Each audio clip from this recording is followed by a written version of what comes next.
sha nasanze aricyo banga ryo kugendera mu nzira zawe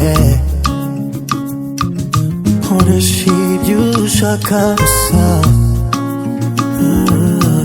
impa amahoro n'umunezero sinabasha kubaho nakureba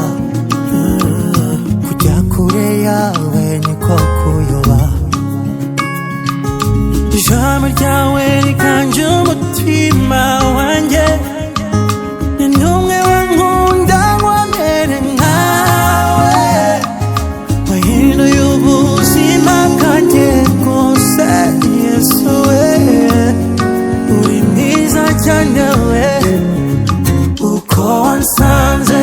uko niko wankunze ubu numva nisanze uri mwiza cyane we amaso yanjye